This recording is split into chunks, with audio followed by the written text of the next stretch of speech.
First PM, ce n'est pas un métier comme les autres dans le monde du produit. Souvent seul à porter la culture produit dans une entreprise, on se retrouve généralement product designer, product ops, product marketer, customer success manager ou encore data analyst, en contact direct avec le CEO bien entendu. Le tout en étant balancé entre les sujets stratégiques et la to-do list opérationnelle qui s'allonge. Que dirais-tu, justement, de ne plus être seul ? Je suis Marc Vidal, expert produit et solopreneur, et je vais maintenant t'accompagner. Grâce au podcast First PM Stories, tu pourras trouver plein de process actionnables de la part de nos pairs qui feront ta communauté. On y débriefe les méthodes de base, tes solutions et tes retours d'expérience en compagnie des meilleurs experts qui sont passés par là. Allez, installe-toi bien, ça démarre tout de suite.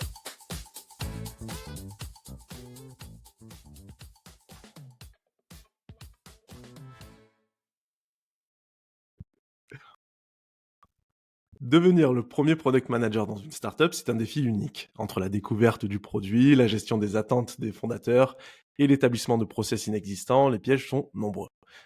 Aujourd'hui, je reçois Nicolas Adam, qui a été First PM à plusieurs reprises et qui va nous partager son expérience.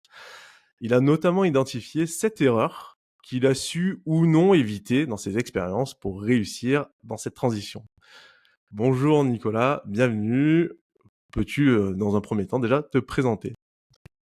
Bonjour Marc, enchanté de faire partie de ces invités pour les First PM. Avec plaisir. Et moi, c'est un sujet qui me tient particulièrement à cœur parce que, en fait, c'est un poste que j'ai pu régulièrement prendre, en fait, et même à la fois dans des CDI, dans des missions. Pourquoi? Parce qu'en fait, initialement, moi, j'ai fondé une boîte en 2010. Elle a été jusqu'en 2017. On est monté à 25 personnes. Et en fait, moi, à un moment, j'aurais dû recruter un PM et je l'ai pas fait. Et ce qui est assez marrant et assez drôle dans l'histoire, c'est que au fur et à mesure du temps, après que j'ai quitté ma boîte, en fait, on l'a arrêté, etc. Et ben, j'ai rejoint d'autres boîtes et j'ai essayé d'être la personne que j'aurais voulu avoir à mes côtés pour ces personnes-là. Et c'est par la suite que je me suis rendu compte que c'était un first PM, voilà. Mais à la base, je voulais juste réparer mes problèmes à moi, tu vois. Ah, c'est super intéressant ça. Effectivement, là, le terme First PM, petit à petit, on le voit un peu dans tous les sens. Donc, non, c'est cool, c'est cool. Puis, pas mal, hein, entrepreneur pendant 7 ans là-dessus, costaud quoi déjà. C'est ça, et en fait, après, j'ai rejoint une boîte qui avait 5-7 ans d'existence. Souvent, il y avait des patterns assez réguliers qui étaient arrivés à des plafonds de verre. Et en fait, moi, j'arrivais où les devs et les fondateurs parlaient directement ensemble, où il y avait un CTO qui était là. Et j'ai fait une boîte dans un réseau social privé dédié à la famille qui avait levé 5 millions, qui devait lever 15 millions. J'ai fait une boîte qui avait été rachetée par un grand groupe. Et après, j'ai accompagné plus d'une cinquantaine de personnes dans des étapes de je suis tout seul fondateur à je sais pas ce que c'est un PM, je sais pas ce que c'est le produit, je sais qu'il y a des devs, ils peuvent produire quelque chose pour moi. Par contre, je sais pas ce que tu vas m'apporter et au final, c'était comment accueillir dans ces méthodes-là. Et Ouais. donc ça, j'ai été en agence et j'ai pu accompagner pas mal de gens là-dessus. Ok, ok. Très, très intéressant. J'aime bien le terme que tu as employé à un moment, là, le côté plafond de verre. Parce que c'est quelque chose que je retrouve énormément, moi aussi, dans les accompagnements que je fais. C'est-à-dire, tu vois que la société, elle est saine. Il y a vraiment des belles possibilités, mais il y a cette question, pourquoi on n'arrive pas à aller plus loin, plus rapidement? Et effectivement, quand tu commences à mettre les mains dedans, quand tu commences à accompagner, tu vois qu'il y a des petits ajustements un peu dans tous les sens qui peuvent être faits. Nous, comment dire, avec nos connaissances de product management, on a un espèce de ressenti, on sent qu'on veut vraiment apporter une plus-value là-dessus, mais il y a vraiment cette sensation-là de se dire, ce plafond de verre, on va réussir à le péter et à tout casser, quoi. Donc, je C'est rejoins complètement. c'est un peu ça d'ailleurs. J'aime bien dire une phrase assez forte là-dessus, c'est que souvent le first PM est un produit d'un problème de l'organisation. Ouais. Et par contre, je me suis rendu compte, moi, que le terme de product management, suivant les accompagnements que j'ai pu faire, j'en parle pas trop au départ. Oui, Parce que cette culture produit qui est pas forcément connue, si tu arrives avec toutes tes théories dans tous les sens, ça peut faire peur aussi. Donc, il y a des approches qui peuvent être différentes. en fait, d'ailleurs, bon, on pourra en parler un peu plus dans tous les détails de ça, parce que Ouais, c'est partie des pièges d'ailleurs de tout ça. Moi, mon enjeu, quand j'ai accompagné plein de personnes dans ces méthodologies produits, donc on parle de fondateurs qui n'étaient complètement inconscients, ils arrivent avec ça. Alors bien sûr, je connais des termes, je peux te parler de tous les frameworks, du story mapping in Unity Canvas, de l'impact mapping, de storyboard, de blueprint, de plein de trucs.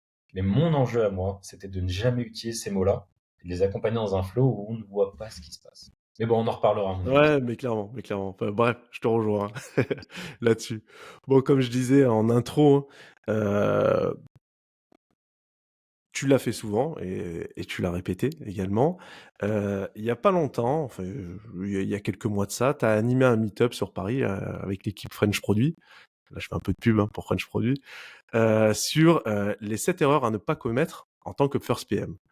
Donc j'ai regardé le replay, moi j'ai trouvé ça super intéressant, et c'est ce qui a généré le fait qu'on soit mis en contact pour enregistrer cet épisode-là. Les 7 fameuses erreurs, je vais les traduire un peu avec mes mots, et j'aimerais qu'on parle de ces 7 erreurs-là justement dans cet épisode. Donc ce que tu as ciblé, la liste, c'est ne pas savoir où on met les pieds. Ensuite, il y a tomber directement dans de l'opérationnel. Penser que tout le monde sait ce qu'un PM et une vision produit. Ne pas définir de premier objectif. Travailler tout seul dans son coin. Vouloir tout changer trop vite et trop tôt. Et ne pas communiquer sur ce qui est fait et ainsi que les échecs. Donc une liste où dans ce meet-up, tu prends vraiment du pas à pas. Et moi, j'aimerais bien qu'on fasse l'inverse dans ce podcast-là, c'est-à-dire que plutôt que partir de vraiment de l'entretien jusqu'à quelqu'un qui est vraiment en poste, là, on a des gens qui sont plutôt en poste en tant que first PM sur l'audience. Donc, on va le prendre dans l'autre sens et on va se mettre vraiment sur les conseils que tu as pour quelqu'un qui est vraiment dans le jus. Et comment toi, tu as abordé les choses et comment tu as réussi un peu à t'en sortir ou non là-dessus. Donc le dernier conseil que tu avais, la dernière erreur que tu avais identifiée, c'était de ne pas communiquer sur ce qui est fait, et ainsi que les échecs. Euh, pour certaines boîtes, ce sujet-là, et pour certains first PM, c'est pas forcément simple, parce que franchement, réussir à parler d'échecs, il y a certaines directions qui veulent pas trop en entendre parler, certaines personnes qui sont pas forcément à l'aise là-dessus. Euh, on sait que ça aiderait, mais on a l'impression que c'est impossible. Comment, toi, tu arriverais à aider des gens, ou quels seraient tes tips pour arriver à contourner un peu ce sentiment qu'on va parler d'un échec et remonter ces informations-là? L'échec, il faut savoir que c'est quelque chose d'inhérent au développement informatique. Il faut savoir qu'en fait, tu as 11 startups sur 12 qui s'arrêtent dans les 5 premières années, que tu as au minimum, tu as 70% des projets informatiques qui ont un budget et un timing au minimum doublé. Et on parle pas d'adoption. D'ailleurs, j'ai même regardé un truc, on parlait de refonte à un moment. Enfin voilà. Il faut savoir même que les refontes, par exemple, ça fait partie, c'est un taux d'échec de 97%. Tu as 97% de te foirer en faisant une refonte. Voilà. Donc en fait, le développement informatique de base est inhérent à l'échec. Oui, ça, je suis complètement d'accord. Et ce qui se passe la plupart du temps, c'est que quand j'arrive dans ces boîtes-là, bah en fait, tout le monde parle d'un sujet depuis très longtemps, de tout le monde le codire, ressasse tout le temps, tout le temps, tout le temps. Et en fait, tout le monde en parle, mais personne n'y va. Et moi, ce que je fais, c'est que je dis, en fait, on ne va pas chercher, en fait, on va pas se dire, on va pas chercher à échouer, mais on va se confronter le plus rapidement possible à la réponse de est-ce que cette fonctionnalité, il faut qu'on investisse dedans ou pas. Là, on parle de retour sur investissement. Ça veut dire, moi, mon taf, c'est de, s'il y a un échec, ne pas l'avoir dans 6 mois, mais de l'avoir dans 2 semaines, voire 3 semaines. Et là, en fait, à ce moment-là, bah, moi, vu que j'ai passé 2, 3 semaines à travailler dessus, moi, je suis à l'aise de pouvoir aller à me réadapter, à pivoter. Mais en fait, quand je fais ça, je suis en train de rappeler aux fondateurs que ça, c'est ce qu'ils ont vécu à une phase beaucoup plus tôt. Ouais, ouais, non, mais complètement, complètement. En Puis, fait, je viens euh, faire un réplica de ce qu'ils ont vécu plus tôt à cette phase où, en fait, ils ont commencé à le déléguer, mais ils n'ont pas su déléguer leur état d'esprit qu'ils avaient dans l'état d'esprit plus tôt, en fait. je vois ce que tu veux dire. Et puis, en fait, il faut aussi réaliser que un résultat, même négatif, c'est un résultat qui va faire avancer. Et C'est c'est aussi, exact. c'est aussi comme ça qu'il faut réussir à présenter les choses.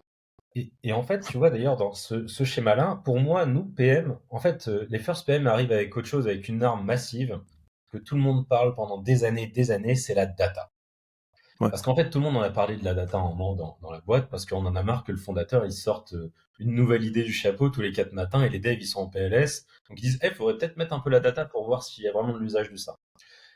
En vrai, la plupart du temps, quand j'arrive dans une organisation, la data, elle a été mise en place, mais jamais utilisée. ouais, je te rejoins plutôt. Ouais. Et donc, dans l'idée, pour moi, c'est d'arriver et de dire, bah, en fait, vu que le concept de feature est inhérent à l'échec, et ben en fait, on va mesurer qu'on n'est pas dans l'échec.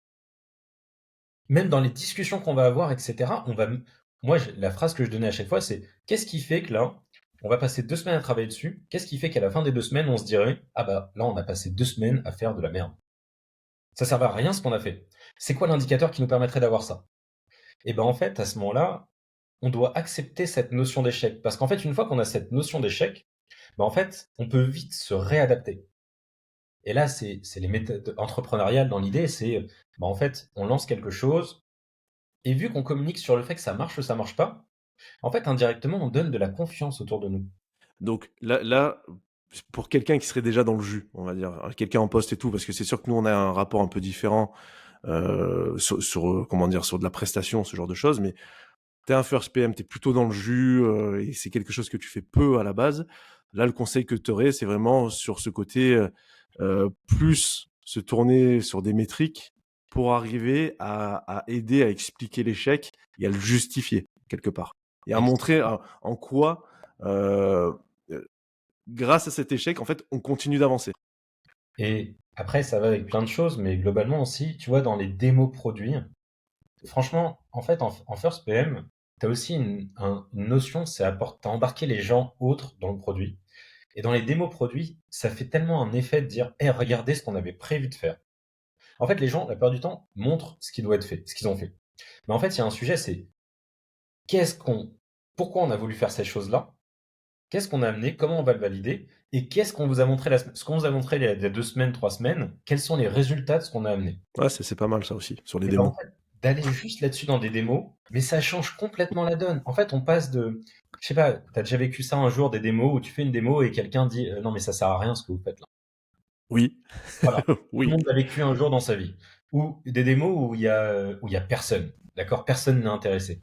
Quand tu communiques sur les échecs, ce qui se passe bien, l'avancée, et aussi tu remercies les gens qui t'ont aidé parce que tu vas monopoliser des gens du métier, et ben je peux te dire que les gens ils viennent naturellement, t'as même plus besoin de les pousser pour qu'ils viennent. Ouais, non, mais je te rejoins quand même là-dessus. C'est important. Et puis quand tu communiques sur les échecs, au moins tu sais ce qui a été fait et mal fait. Enfin, mal fait ou pas nécessaire. Le deuxième point que tu abordes toujours dans ce meet-up-là, c'est, tu dis, un des défauts qu'on peut avoir, c'est vouloir tout changer trop vite, trop tôt. Mm. Donc pour moi, je te rejoins quand même plutôt là-dessus. C'est quelque chose qui, enfin, je trouve qu'il est clairement une erreur. Pourtant, il y a quelque chose qui peut être complexe aussi sur ce poste-là, c'est que on va chercher à gagner quand même notre légitimité assez rapidement, parce que souvent on est sur un poste qui est franchement pas forcément très saisi par toute l'entreprise.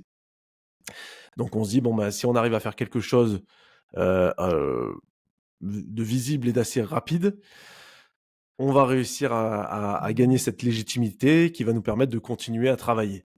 Euh, c'est pas forcément euh, pour en revenir à l'erreur que tu as identifiée, c'est pas forcément la bonne chose de vouloir tout changer trop vite, c'est clair et net, mais il y a cette histoire de légitimité qui arrive au milieu et sur lequel il faut arriver un peu comment dire, à trouver le juste milieu. Je sais pas toi ce que tu en penses justement sur ça. En fait, je pense que quand tu as un first PM, alors là pour ceux qui sont en poste, peut-être désolé, voilà, parce que euh, la qualité de ce qui va faire de ton succès, de toi dans la boîte, ça dépend de ton premier succès que tu vas chercher à débloquer. Ça veut dire qu'en fait, alors d'ailleurs pour les first PM, je déconseille d'aller sur tous les méthodologies, on doit suivre cette Ouais. méthode-là, ce truc-là, ça, etc. Ça ne sert à strictement rien du tout dans cette étape de first PM. Ce sur quoi il faut se focaliser, c'est ton premier succès. Ce premier succès, c'est le truc que tout le monde pensait inaccessible et que d'un coup, on se dit c'est possible. Et donc là, il faut se focaliser sur la finalité du processus plutôt que le début. Je vais expliquer avec des mots un peu plus concrets pour, voilà. Ouais, si tu as des exemples ou quelque chose, hein. En fait, bah, tout à l'heure, j'en ai parlé. Moi, par exemple, quand j'arrive dans des boîtes comme ça, je vais rechercher le plus gros point de douleur qui existe. Et donc, ce plus gros point de douleur, ça peut être à la fois cette fonctionnalité qui passe pas et dont tout le monde parle, mais il faut investir du temps et là, on n'arrive pas à le faire. Bah, par exemple, de faire passer, moi, un truc qui a bien fonctionné pour moi, c'est par exemple, comment dire, il y avait une fonctionnalité dont tout le monde parlait dans la boîte de transport routier, c'était en 2019 que je suis arrivé chez Chrono Truck. Et en fait, à chaque codir, c'était ressorti. Eh, il faudrait faire ça, il faudrait faire ça. Bah, je peux te dire que quand je suis arrivé et j'ai dit, bah vas-y, j'ai pris l'équipe et on a fait les ateliers ensemble. On a dit, tiens, en 2 semaines, on peut arriver à une preuve de si ça va dans le bon sens ou pas. Ouais. À ce moment-là, tout le monde t'écoute. Ok. Et à ce moment-là, tout le monde t'écoute. Et pour ça, parce qu'en fait, tu apportes quelque chose qui va montrer que bah, tu es là, mais t'es pas là pour faire qu'il y ait des process, Ouais. etc. Tu es là pour accélérer les choses et avoir plus vite une réponse à ce que les gens attendent. Donc là-dessus, t'as rien changé au final. Mais par contre, tu as montré que, comment dire, dans les problèmes qui existent et qui sont des vrais gros cailloux, c'est même pas des cailloux, c'est des pierres dans la chaussure, Mm. toi, tu es en capacité quand même d'identifier des solutions possibles. Après, vous les avez pas forcément faites, hein, qu'on soit bien d'accord. Mais Si, bah, en plus, tu les as fait, donc très bien. Mais là où tu as réussi à gagner cette légitimité en finale sans forcément bah, tout changer directement, c'est ce côté, tu t'attaques à un problème qui est connu, persistant, et ton challenge, quelque part, c'est d'arriver à proposer quelque chose là-dessus. tu vois, un autre sujet, parce que ça, c'est vraiment un piège dans lequel je suis tombé. Il y a une boîte, donc une boîte où vraiment, ça a été un vrai succès, les process de l'équipe. On a eu 1 an et demi. Donc, pour te faire simple, je suis arrivé, il y avait 700 nouveaux utilisateurs. C'est une app B2C. Il y avait 700 nouveaux utilisateurs par mois. C'était en septembre 2017. En août 2018, il y avait 8000 nouveaux utilisateurs par mois. Ok. On avait fait plus 25% d'augmentation d'utilisateurs tous les mois. Et on est arrivé jusqu'à ce niveau-là. Donc là, alors, ils devaient lever 15 millions. Je peux aller dans plein de sujets, mais en tout cas, ils n'ont pas levé. Voilà. Mais en tout cas, ça, c'était les métriques qui étaient utiles pour aller sur la levée de fonds. On va sur tout ça, etc. Et moi, j'ai un process qui marche avec une équipe, mais j'ai un process qui est, qui vient de 1 an et demi de travail ensemble. Ouais, ouais. J'arrive dans une autre équipe, je prends tous ces process et je décide de les appliquer à une équipe qui n'a pas du tout l'habitude de travailler avec un PM, qui ne comprend pas cette démarche produit, qui veut faire du dev, tu vois, enfin, là, et ben, j'ai voulu après, je peux même pas t'expliquer à quel point je me suis cramé à vouloir tout changer et les faire à ma manière. Ah, non, mais très, très, très intéressant, effectivement. Le contexte était différent, donc la méthode à approcher était différente. Et ça va avec la question de qu'est-ce qui est le plus important pour moi, tu vois. Et pour un First PM, son objectif, le premier dans les 6 premiers mois, c'est son premier succès. Ouais.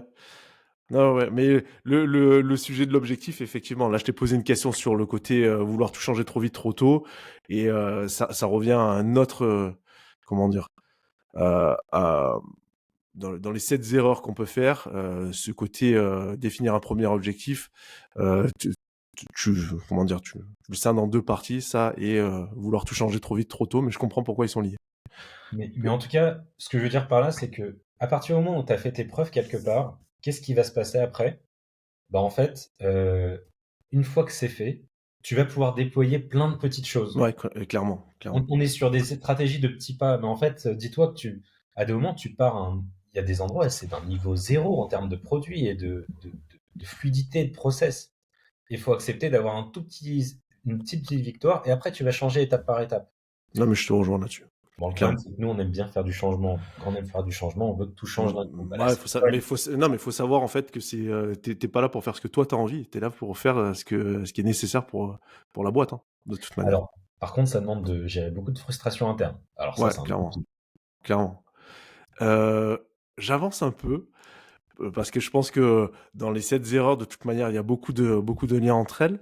Euh, là, tu viens de parler un peu des échanges que tu pouvais avoir avec les équipes, et justement la troisième erreur sur laquelle on peut avancer, c'est le côté travailler tout seul dans son coin. Euh, moi là-dessus, il y a un truc que je vois, c'est que tes first PM, effectivement, notre travail, c'est quand même de travailler, enfin, on a une mission d'être proche de l'ensemble des stakeholders. Maintenant, quand tu arrives ou quand tu es en poste depuis quelques temps, il y a deux façons de voir le truc. C'est soit effectivement, toi, t'as pas été en capacité d'aller voir et vraiment de créer une dynamique avec les parties prenantes. Ça, c'est une chose. Mais il y a aussi un autre frein qui est possible. C'est que ces parties prenantes-là, peut-être qu'elles sont moins à même de jouer le jeu pour diverses raisons. Soit elles ont l'impression qu'elles manquent de temps, soit elles comprennent pas forcément l'intérêt, soit elles ont pas envie, hein, parce que c'est des choses qui peuvent se dire aussi. Il y a ce côté humain. Euh, j'ai envie de dire, quand tout est de ton ressort, c'est-à-dire à toi de sortir un peu de ton œuf et d'aller voir tout le monde, bah, quelque part, là, la solution, tu l'as, c'est bah, à toi de te bouger. Maintenant, quand on est plutôt dans les autres cas que je t'ai dit, toi, tu verrais les choses comment? Pourquoi pas être tout seul dans son coin? Parce que tout simplement, tu es là pour créer un changement. En fait, pour moi, tu es là pour créer un contre-pouvoir, un changement dans l'organisation. Et si tu restes tout seul dans ton coin, bah, ton changement, tu vas te l'appliquer à toi tout seul. Et à la fin, tu vas finir en burn-out. Parce qu'en fait, ça va ressembler plus ou moins à ça. Parce que quand tu n'es pas à être au contact de tout le monde, tu vas essayer de faire des choses que personne n'attend, en fait. Tu vas donner beaucoup d'efforts. En fait, en first PM, tu peux tellement t'éparpiller dans tout ce que tu peux faire que si tu n'as pas un feedback régulier des autres et que tu travailles pas régulièrement avec eux, tu risques d'aller dans un chantier qui n'a aucune valeur pour l'organisation et que personne ne va reconnaître. Et comment tu arrives à créer ce lien avec des personnes qui sont pas sensibles à ça au départ? Je vais donner un exemple parce que, alors moi, je donne toujours un exemple quand tu arrives dans une boîte, ça c'est un premier truc, c'est d'accepter d'aller parler avec tout le monde. Quand tu es first PM, le max que j'ai fait, c'est 70 personnes, tu vois, quand tu arrives dans ce genre d'organisation. Mais normalement, c'est acceptable d'aller parler un peu avec tout le monde. Et au pire, tu vas pas parler avec tout le monde, mais tu vas parler avec 70% de la boîte. Ouais, Euh, Déjà, il y a une connexion qui se crée à ce moment-là. Je vais donner un exemple. Il y a un CEO à l'époque qui est très top-down dans son approche. Je fais les premiers entretiens et discussions avec lui. Je sais qu'on n'est pas raccord dans les méthodes. Et je sais que pour lui, je suis un petit branleur, désolé pour cette phrase, je suis un petit branleur qui arrive et on ne sait pas trop ce qu'il vient faire. Avec un peu des grands chevaux, tu vois. Et il y a beaucoup de méfiance de son côté. Tu vois, si j'écoute mon intuition, je le mets complètement de côté, cette personne-là. Et je m'en occupe pas. ouais. Seulement, par la suite, je sais que je l'embarque pas lui. Bah, ce que j'ai fait au fur et à mesure, c'est que même si je savais qu'il comprenait pas, j'ai été très patient avec lui. Je l'ai embarqué dans les étapes, dans tout ce qu'on vivait. Même, tu vois, je le faisais des démos produits à lui tout seul à des moments. Ok. Mais c'était une discussion qu'on avait. Après, on aimait bien parler ensemble, tu vois. Au fur et à mesure, on a créé un lien ensemble. Et à la fin, bah, ce mec-là, qui était complètement en désaccord avec mes méthodes de base, bah, en fait, il a même envoyé des commerciaux dans mes ateliers pour dire, vous devez passer du temps avec lui. Ok. Ok. Donc là, ce que je dis, c'est beaucoup très politique en fait. Ça veut dire, faut être au cœur faut ménager les relations parce qu'on est dans un truc très humain. Et en fait, quelqu'un qui t'a en grippe, bah, un CEO qui t'a en grippe, c'est 50% de la boîte qui est contre toi en fait. Ouais. Ouais. Enfin, qui ne donne pas du temps pour toi. Parce que les commerciaux, ils étaient sous l'eau, les affréteurs des opérationnels, ils étaient sous l'eau. Bah là, ils disaient, non, prenez du temps et allez travailler avec Nicolas. Ok. Ok. Après, c'est pas forcément simple, mais euh, si je dois résumer, ça paraît quand même assez logique, mais pour autant, c'est pas forcément ce qui se fait. C'est comprendre qu'il faut laisser personne sur le bas-côté, parce que de toute manière, ces connexions-là, elles vont être très importantes pour la suite. Et toi, c'est ce côté continuer, persévérer, être patient et le, comment dire, l'apport que tu vas amener, il sera identifié par la suite. C'est-à-dire, ok, ne pas forcément chercher à marteler le fait que avec cette personne-là, tu veux établir un lien en lui disant si, si, parce que je vais t'apporter ça, mais plutôt on met de côté la finalité, ce à quoi ça va lui servir, continuer quand même son travail et petit à petit, en fait, euh, il va identifier quand même l'apport que tu as par lui-même. C'est exactement ça. Et Ok. en fait, c'est pas forcer la relation et pas aller encore pire. Tu sais, j'aurais pu le catégoriser très facilement dans un Mhm. mec néfaste. Ouais, je comprends.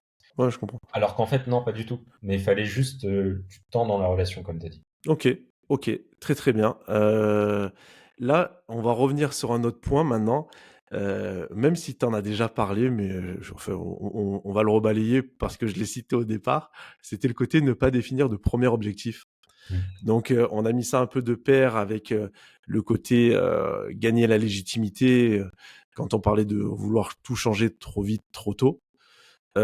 Sur ce côté premier objectif, moi, ce que je me suis noté quand on avait échangé avant l'épisode ensemble, c'est que c'est pas forcément simple pour un first PM d'identifier le premier objectif parce que tu connais pas forcément bien la boîte.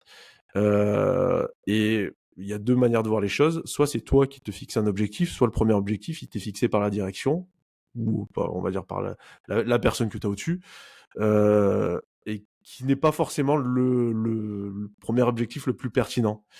Donc sur ce sujet-là, comment tu arrives à t'assurer que l'objectif en question, c'est le bon? C'est quoi un peu les tips que tu pourrais avoir, toi? En fait, alors, le premier objectif qui est le bon, alors souvent le premier n'est vraiment pas le bon, d'accord? Et Ouais. franchement, des fois, mais tu sais, à des moments, il y a quelqu'un qui m'a dit bah, que cette fonctionnalité-là sorte, tu vois. On m'a dit ça. On m'a dit bah, il faut que notre objectif, c'est de faire, ils sont à 1 million, tu vois. Bah, nous, on veut faire 50 millions l'année prochaine. Ok, d'accord, bon, tu vois. Bon, ça, j'ai envie de dire, s'ils y arrivent très bien, hein, tu vois, on va pas se plaindre, mais effectivement, c'est... Le fois 50, c'est bon, bref. En tout cas, là, c'est vrai que c'est une zone dans laquelle moi je suis très à l'aise, mais je me suis rendu compte que c'était pas si simple pour beaucoup de gens. Ouais, En fait, définir le premier objectif, tu vois, par exemple, je vais donner des exemples de très mauvais objectifs pour moi. C'est des objectifs qui ne sont pas corrélés au chiffre d'affaires. ok. Donc là, pour le coup, tous les trucs qui sont il faut que l'app soit plus fluide, c'est un mauvais objectif. Il faut que les gens soient contents, c'est un mauvais objectif. Tu vois, dans l'idée, Et on parle toujours pour le premier objectif que tu te fixes. on parle le premier objectif. Mais tu vois, genre, il faut que l'app soit plus fluide. Combien de fois je l'ai entendu, ce genre de truc-là? Ouais, C'est quoi l'objectif là qu'on a? Bah, l'app soit plus fluide. Ok, elle marche bien. Ça veut rien dire en fait.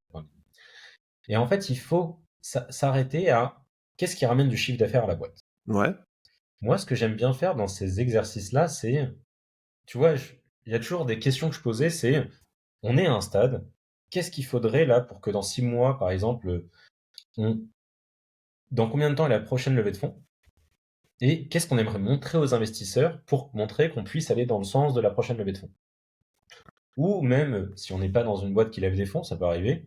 Là, aujourd'hui, on a besoin d'obtenir plus de clients, mais on parle d'ARR, tu vois, dans l'idée. Mais moi, j'en parle pas dans le jargon.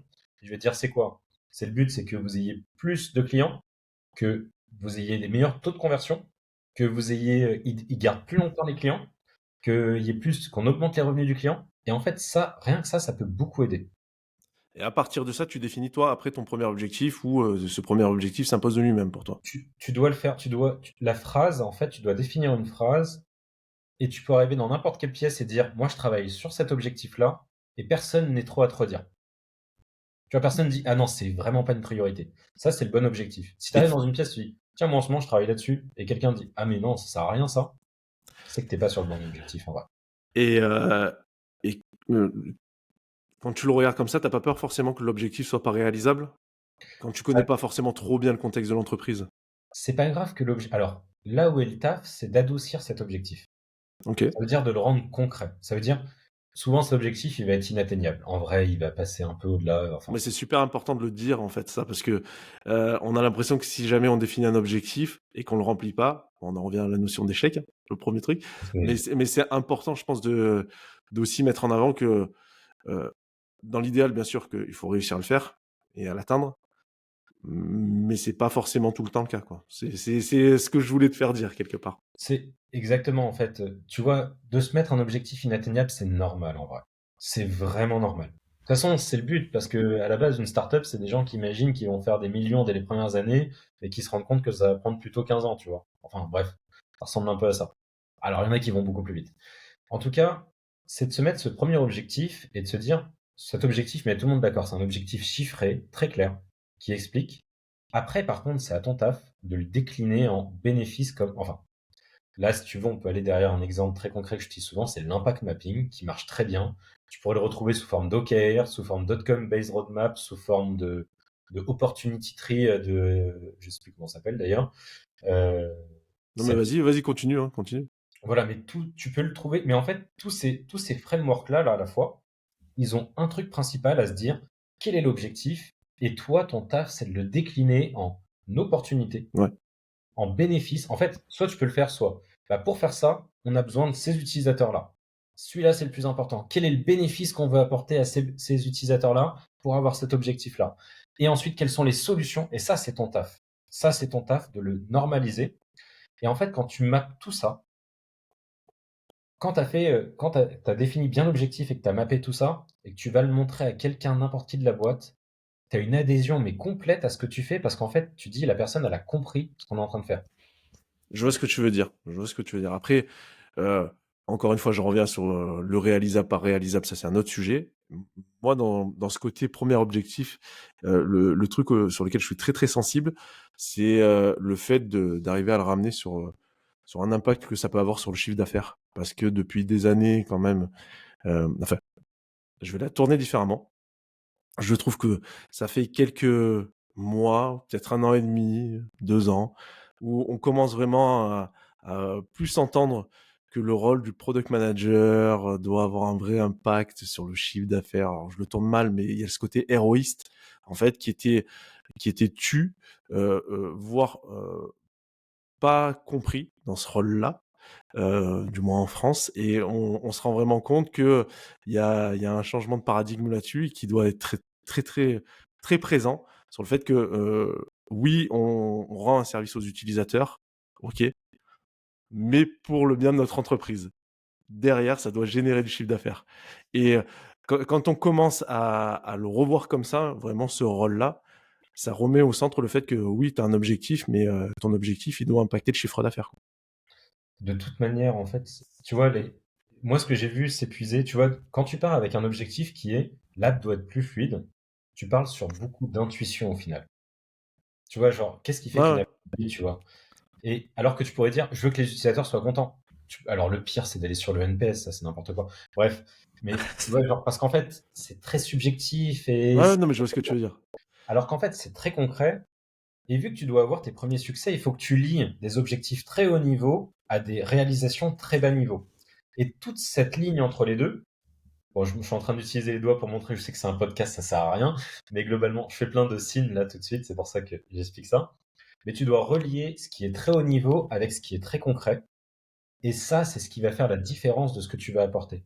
C'est-à-dire que plutôt que d'avoir des idées qui partent dans tous les sens, elles vont s'intégrer dans ce framework-là, en fait, qui est, bah ok, ça dessert ça, mais tu vois, il y a une partie de ça qui dessert cet objectif, mais cette fonctionnalité, elle dessert aussi cet autre objectif, mais si on veut la faire que pour cet autre objectif, voilà comment on peut l'adresser. Oui, je reviens juste un truc, tu parlais du NPS et compagnie. Après, il faut aussi voir que tu as certaines boîtes, parce que tu as du B2B, du B2C, du B2B2C, ce genre de choses. On est un peu dans tous les sens. Maintenant, tu as aussi une façon de voir les choses, c'est que dans un premier temps, tu dois, notamment en B2C, tu vas parler du chiffre d'affaires, c'est une certaine chose, mais au départ, tu dois réussir à embarquer un certain nombre d'utilisateurs pour derrière réussir à vraiment générer du chiffre d'affaires. Et pour embarquer de l'utilisateur, ben, ça nécessite d'avoir quand même de la satisfaction utilisateur derrière. Donc il y a quand même, je modère un peu le truc parce qu'il y a quand même, suivant les contextes, c'est quand même aussi important ça. Bah, tu vois, tout à l'heure, je t'ai parlé d'un objectif que j'ai placé avec d'autres, c'était de faire plus 25% de nouveaux inscrits par mois. Ouais. Mais au final, ça, c'était un objectif financier, puisque on ne gagnait pas d'argent sur les utilisateurs, mais par contre, c'était corrélé à l'indicateur clé pour la levée de fonds. Ouais, je La comprends. levée de fonds génère de l'argent. Je comprends, mais c'est intéressant justement de le rapprocher comme ça. Et en fait, c'est ton taf de rapprocher quelque chose d'utilisateur et quelque chose de business. Mais c'est ton taf, pour moi. Yes. Il y a 3 autres erreurs qu'on n'a pas encore balayées, sachant que il y en a une où au final, c'est un peu le fil rouge tout le long quand on dit, on parlait de tomber directement dans l'opérationnel et quelque part on voit que tout le long t'expliques que il y a avant d'essayer de produire, c'est beaucoup d'échanges, ce genre de choses. Donc j'ai envie de dire qu'il est quand même assez couvert dans toutes les réponses que tu as amenées déjà. Donc je vais surtout parler de 2 autres erreurs identifiables. Il y a penser que tout le monde sait ce qu'est un PM et une vision produit. On en a un peu parlé. Maintenant, pour moi, ça c'est un sujet qui est réel et sur lequel il y a aussi un truc, c'est que on ne sait pas forcément ce que c'est et on veut même pas en entendre parler. Moi, c'est quelque chose que j'ai déjà vécu dans une ou deux missions où, oui, comment dire? T'es first PM, t'es product manager, ce que tu veux. Maintenant, on veut pas un product manager, on veut pas un first PM, on veut quelqu'un qui fait certaines choses et on veut pas entendre parler de ces mots-là. Donc toi, quand c'est comme ça, c'est quoi un peu ta façon de travailler? En fait, quand j'arrive dans la boîte, donc je passe du temps à parler avec tout le monde, en vrai. Et dedans, il y a toujours des questions un peu clés que je pose. Ça ressemble à ça, de mon côté. C'est, en fait, je parle pas de produit. Je dis, tiens, déjà, moi, ça m'intéresse. Qu'est-ce que tu fais dans la boîte? Et je vais m'intéresser clairement là. Je dis ça, ça fait un peu, non, ça m'intéresse vraiment en plus, tu vois. Faut vraiment être intéressé par ça. Qu'est-ce que tu fais dans la boîte? Ok. Et souvent, j'avais dans des questions qui sont, ok, toi, qu'est-ce que tu manques? Quand tu es dans une startup, tu es avec des gens qui sont quand même assez motivés par ce qu'elles font. Elles sont payées un peu moins cher pour avoir de l'impact. Enfin, tu vois. Et souvent, peut-être, elles ont des BSPCE, pas tout le temps. Et donc, tu te dis, bah, toi, qu'est-ce que tu penses qu'il faudrait faire pour que la boîte aille plus loin aujourd'hui? Cette phrase, elle est super importante. Tiens, toi, qu'est-ce que tu penses qui ralentit aujourd'hui la croissance, tu vois? Qu'est-ce qui fait qu'aujourd'hui, c'est pas aussi fluide que ça devrait l'être? Ouais. Toi, si tu avais une baguette magique, qu'est-ce que tu ferais? On est sur des questions comme ça, en fait. Et là, en fait, la personne va. Là, tu rentres dans des skills de PM qui sont en entretien utilisateur, sauf que tu le fais en interne, que ton produit, c'est l'organisation, et que tu dois essayer de trouver le problème que tu vas essayer de résoudre. Et à des moments, bah, le problème, des fois, bah, on n'est pas assez écouté. Ça, c'est le truc principal. On a plein d'idées, on a l'impression qu'elles sont jamais appliquées. Bah, en fait, si tu arrives à les inclure dans la conception du produit, ils vont t'écouter et tu vas les embarquer avec toi. Euh, Non mais, d'accord? non, mais je vois ce que tu veux dire. C'est de toute manière, en fait, tu continues à mener une démarche, mais comme tu mènerais auprès d'utilisateurs, auprès de clients, sauf que tu le fais sur de l'interne. Tu mets pas ces mots-là, et comme tu le fais pour tes clients, en fait, quand tu vas les voir. Alors oui, tu peux leur dire, je suis product manager de telle boîte, ok, très bien. Mais après, t'es pas en train de leur parler de framework, t'es pas en train de leur dire, bon, ben voilà, je vais appliquer tel truc et tout. Tu poses des questions, au final, sur les problèmes qu'ils rencontrent, sur des solutions potentielles. Donc, on est sur les pain points, les palliatifs qu'ils ont pu mettre en place. Et après, tu arrives à raccorder tout ça pour proposer en fait un axe d'amélioration, que ce soit un process, un outil, ce genre de choses, on va dire. C'est ça. Et euh, sans être arrivé avec des notions de framework, ce genre de choses, mais tu appliques en fait en interne ce que tu ferais sur de l'externe en tant que product manager. Et à la fin, peut-être que tu commences à leur expliquer en quoi ce que tu as fait, c'est un métier de product manager, mais je vois ce que tu veux dire. En fait, appliquer à l'interne ce que tu fais à l'externe. Et tu vois, genre, la plupart du temps, c'est vraiment un PM, personne ne sait ce que c'est. Je vais expliquer pourquoi personne ne sait ce que c'est. La plupart du temps, un CTO, il recrute pas parce qu'il veut appliquer une vision produit au monde. Un CTO ou un CEO, ils vont recruter parce que c'est pas sorti en temps et en heure. À chaque fois, il y a des délais, c'est retardé. J'en ai marre d'écrire des specs tous les jours dans mon Jira. J'en ai marre d'alimenter le Jira le dimanche soir pour que le lundi, je donne de quoi faire aux devs. J'en ai marre que les devs ne soient pas autonomes tout seuls et n'arrivent pas à trouver leur propre travail. J'en ai marre des demandes de la part des opérationnels toute la journée. On est sur des trucs très Ouais, non, basiques. mais clairement, clairement. Le first PM, quand il arrive, c'est que t'es sur tous ces pain points-là, on est d'accord. Je comprends pas, on n'a pas le temps de travailler parce qu'on est sur une tâche et on nous demande un autre truc parce que tel client, on vient de le signer, ce genre de choses. Ouais, mais c'est intéressant de se dire qu'en fait, pour le first PM, une manière de montrer ce qu'est le product management sans le citer, c'est d'appliquer ce qu'on ferait auprès de nos clients, de nos utilisateurs, mais en interne. C'est très intéressant. La manière de présenter la chose est très intéressante. Ok. Non, non, très bien, très très bien. Il y a un dernier sujet, comme je l'ai dit, hein, on l'a pris à l'envers, hein, les problèmes que tu avais pitché là au Meetup. Mais le dernier sujet, puis là, ça va plutôt toucher des gens qui souhaiteraient être first PM, mais c'est l'erreur de ne pas savoir où on met les pieds. Et sous-entendu, bah, en fait, l'entretien que tu peux avoir dans une boîte, comment tu fais pour savoir dans quel type de boîte tu vas mettre les pieds et quel va être en fait ton job, on va dire, de first PM là-dedans. Eh ben écoute, moi ça va. Je vais même donner des conseils pour des gens qui sont déjà en poste, je pense. En fait, il y a un rappel qu'on doit avoir perpétuellement. La personne qui nous recrute un fondateur, ça reste un humain. Ça reste un humain qui veut monter une boîte, qui la voit beaucoup plus tard et qui est partagé entre vendre autour de lui à des investisseurs, à des clients, à des gens pour les recruter. Et globalement, et à vendre de manière générale pour que la boîte se passe bien aussi. Mais ça reste un humain qui va répondre à une question basique par une réponse basique de ce qu'il a en tête et ce qu'il aimerait, et qui serait totalement en mesure d'accepter qu'on lui pose des questions sur le chemin, qu'est-ce qu'il vit actuellement. Et ça, je vais dire ça pour deux raisons. Parce que en entretien, on a le droit de poser des questions, mais fondamentales sur, OK, vous avez levé combien? OK, qu'est-ce qui a fait? Qu'est-ce que vous avez promis aux investisseurs pour la levée? C'est quoi votre objectif du moment? Tu vois, on commence déjà un peu ces questions sur les objectifs, etc. Tiens, OK, qu'est-ce qui fait qu'aujourd'hui, là, je suis recruté? Qu'est-ce qui fait qu'aujourd'hui, ça devient important alors qu'avant, ça ne l'était pas? Alors, faut nuancer ces questions. Là, je suis un peu direct quand je l'ai dit. C'est des questions qui s'amènent naturellement dans une conversation. Faut pas que ça soit un interrogatoire. Mais toutes ces questions, on a le droit de se les poser. Et même, je dirais que plus on les pose en entretien, plus la personne perçoit la plus-value qu'on doit apporter. Ouais, Parce je qu'en fait, comprends. en posant ces questions, on commence déjà à structurer des pensées que la personne n'a pas forcément en tête. Et donc là, faut être très adaptable, faut se poser les questions, etc.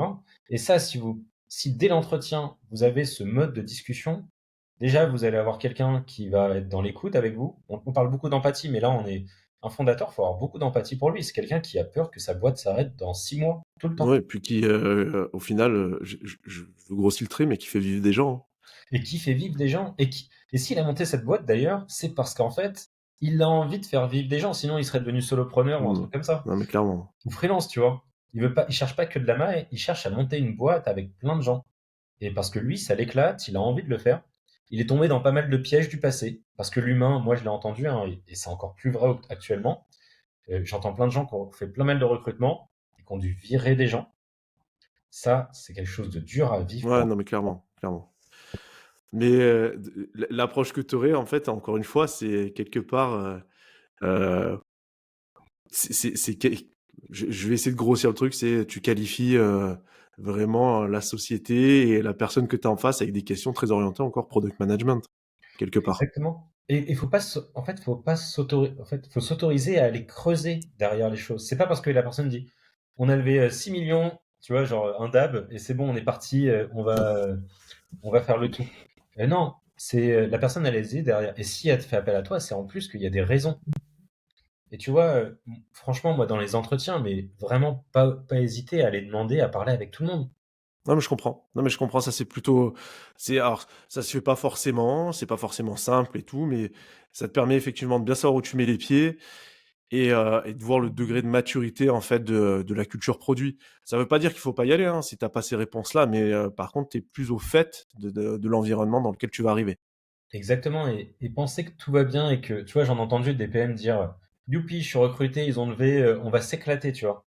Et je les voyais 6 mois plus tard, ils étaient en burn-out, tu vois, parce qu'ils Ouais, n'ont pas compris ce qui allait se passer. ouais, je comprends. Je Et comprends. ben, franchement, si vous avez l'occasion, dans les premiers jours de votre onboarding, allez à un pot de départ. Un pot de départ, c'est l'endroit où on sait tout. Voilà. Vous allez à un pot de départ. Par contre, faut être prêt parce qu'en fait, moi, j'ai fait des pots de départ en arrivant, 3 jours après être arrivé. Et franchement, ça envoie du lourd. Enfin, on apprend tout. Ouais, ouais, non, je suis d'accord. Autre chose pour les PM en place, cette relation qui est créée, le fondateur, ça doit être un de vos meilleurs potes. Que je dis ça entre guillemets, c'est pas, faut forcer d'être amis, etc. C'est pas le sujet. Mais il faut que vous puissiez avoir des discussions très franches l'un envers l'autre. Parce qu'en fait, il a besoin, en fait, indirectement, un first PM, c'est un peu un coach en vrai. C'est quelqu'un qui est en capacité d'écouter des choses que d'autres personnes ne seraient pas en capacité d'écouter. C'est d'accompagner quelque chose d'un peu d'idéal dans la tête de quelqu'un à ce que ça soit concret. C'est d'avoir cette oreille attentive de OK, c'est pas grave si les choses ne se passent pas comme prévu. On parle d'échec aussi dans l'idée, et d'accepter que ça peut mal se passer. Et ben d'avoir quelqu'un qui est dans un monde incertain, d'avoir quelqu'un qui accepte ça, c'est de l'or en barre pour un fondateur. Ouais, je comprends. Ok, ok, très bien. On a fait le tour de, bah, des 7 fameuses erreurs. Est-ce que toi, il y a quelque chose que tu aimerais rajouter autour de ce métier de First PM ou globalement, on a quand même bien fait le tour? Alors, il y a, il y a un truc que je pourrais dire déjà, je pense que First PM, c'est pas le vrai bon mot en fait. Je pense qu'il faudrait plutôt utiliser le mot First Product dans l'idée. Parce que un First PM n'est pas forcément un PM. C'est Tu sais quoi, je te coupe au milieu de ça parce je pense que dans les mois qui arrivent ou les années à venir, il va y avoir pas mal de précisions là-dessus. Parce que moi, là, comme je te dis, hein, j'ai échangé avec beaucoup de monde et je vois qu'il y a tellement de contextes différents que je pense qu'il va y avoir un peu de la spécialisation. Toi, tu as fait beaucoup de références à des levées de fonds, donc à des startups. J'ai échangé avec beaucoup de gens qui étaient First PM, mais dans des boîtes qui avaient 8, 9 ans d'existence, avec, comment dire, déjà beaucoup de clients. Et en fait, pour moi, tu n'es même plus dans une startup. J'ai même échangé avec des First PM qui étaient First PM dans des grands groupes. Donc, je pense qu'effectivement, il va y avoir des termes qui risquent de changer.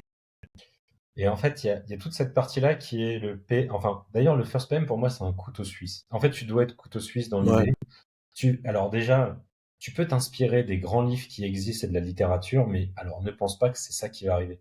Ou alors, de manière générale, pour tous les PM, je dirais, arrêtez de penser que ce qui est dans la littérature existe dans la réalité. Ça, c'est un autre sujet. Mais en tout cas, il y a un côté très pragmatique. D'ailleurs, des bons First PM, c'est souvent des gens qui ont été très proches de l'entrepreneuriat, je trouve. Parce que justement, il y a ce côté couteau suisse de vouloir se réadapter, ou même intrapreneur dans l'idée. C'est des postes qui sont un peu similaires en fait pour moi. C'est des gens qui aiment bien avoir de l'autonomie, la gagner, communiquer. On est sur beaucoup de soft skills pour moi en tant que First PM. Et si je pouvais rajouter un truc, c'est là, je dis toujours, ces pièges.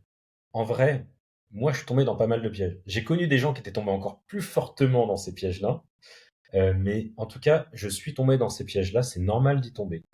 C'est normal de ne pas y arriver du premier coup. Et surtout, si vous commencez, sachez où vous mettez les pieds. Mais si vous êtes déjà en place, franchement, et vous êtes dans le jus, prenez un temps de recul sur ce que vous faites. Mais prenez un temps de recul de rétrospective. Parce qu'en fait, si vous êtes à un stade où vous êtes parti dans tous les sens, vous avez peut-être déjà beaucoup fait, mais peut-être que là, vous allez devoir ménager vos efforts pour être encore plus efficace. ouais, non, mais clairement, ça c'est sûr. Ok. Au final, tu as répondu à une question que je t'ai pas posée, mais que je compte poser plutôt régulièrement maintenant. C'est quoi la définition d'un First PM? Tu as très bien répondu. Je vais quand Top. même préciser, je pense que c'est un mélange entre un coach et un couteau suisse. Ouais, très bien. La plupart des gens, quand j'ai commencé des missions ou des CDI, la première discussion finissait toujours par ah bah je savais pas que j'allais tomber chez un psy. Je l'ai eu il y a pas longtemps. Je l'ai eu il y a Voilà. pas longtemps aussi. Ouais. Mais j'aime bien, j'aime beaucoup. Mais en tout cas, c'était plutôt bien accueilli en vrai. Ouais, clairement, clairement. Très bien. Bah écoute, merci Nico. Désolé pour ceux qui écoutent, j'avoue que là, j'ai pas respecté le timing que je m'impose d'habitude, mais il y avait beaucoup de choses à dire. Je suppose que si les gens veulent, j'y arrive, venir te parler par LinkedIn. Exactement, j'ai eu pas mal de retours de différents podcasts ou bah, d'ailleurs cette conf French Produit. Moi, je suis toujours à l'aise de parler avec des first produits. D'ailleurs, j'ai des first PM, je veux dire, et j'ai souvent aidé des first PM à réussir leurs 90 premiers jours, qui sont cruciaux. Ouais, clairement. Ok, super. Bah merci beaucoup à toi Nico et je te souhaite une bonne journée. Bonne journée à toi aussi. Salut.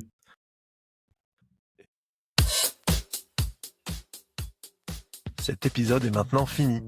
Un grand merci à notre invité et à toi pour ton écoute. J'espère que tu auras pu y trouver ton compte.